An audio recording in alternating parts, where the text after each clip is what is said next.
আসসালামু আলাইকুম। আশা করি ভালো আছেন। এই দেখেন আমার মেয়ে পড়তেছে, জামা জামা পরতে চায় না। আমার মেয়ে কান্না করে জামা পরাবার গেলে। কি লেখো আম্মু? একটা কাজও করতে দিব না। কালি জিরা রোদে দিছিলাম, বাটা আমার কাছে খুব ভালো লাগে। কালি জিরা বাটা ধুয়ে ফ্রেশ করে পরে রোদে শুকাইলাম। মাছ ভুনা করবো, এই জন্য এটা ছোটো ছোটো করে লবণ দিয়ে মাখায় রাখছি।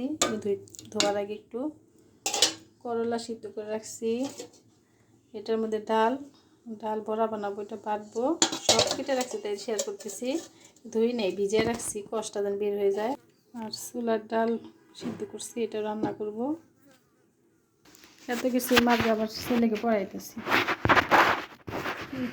সমাজ পরীক্ষা নিতেছি, প্রশ্ন করে দিছি আমি প্রত্যেকটা, মানে যখন ওদের তো প্রত্যেকটা খাতার আলাদা, আমি আলাদা খাতা করে দিই। ওইটা আবার লেখা হলে আমি ওগুলা লেখা করি, পরীক্ষা নিই, প্রশ্ন বের করে না। অনেকে এই যে ইসলাম শিক্ষা প্রশ্ন, বাংলা, এর একটা করে খাতা কিনে নিই। এইভাবে আমি খাতা কিনে ওইটার মধ্যে প্রশ্ন করে দিই। লিখতেছে, এই যে আমার ছেলে লেখা দেখেন।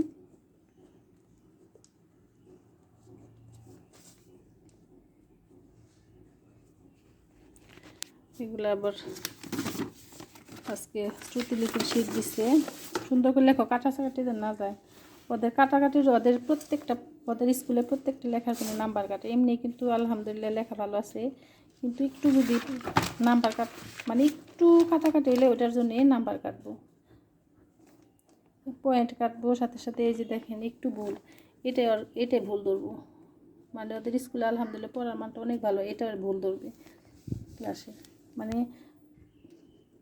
টুকিটাকির জন্য খুব ভুল ধরে।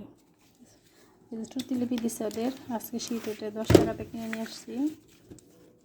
এই যেটা আসবে ওদের পেজ, সেটা আসবে, যেটা ওদের বাংলা অনুবাদ করতে হবে।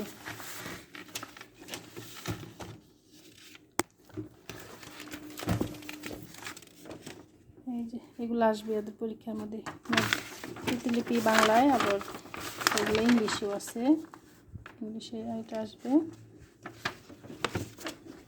লেখা বড় করো না, এই যে এখন উপরে দুটো ঠিক ছিল, ইদানিং মানে কথা শুনে না, এত দুষ্ট হয়েছে আমার ছেলে।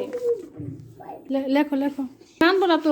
আমি তোমার পড়াইতে সময় বলছি তো, আমি টিচার। এখন ছোট ক্লাস বড় দুইটা প্রশ্ন লিখবা। আর এই যে লেখা, আমি লেখা এটা নিব না তো। তুই লেখা সুন্দর করো, লেখা ভালো হইতেছে না। আমি এখন তোমার মা না, আমি বলছি তো, আমি যখন পড়াবো তখন আমি তোমার টিচার। আচ্ছা লেখো ঝটপট।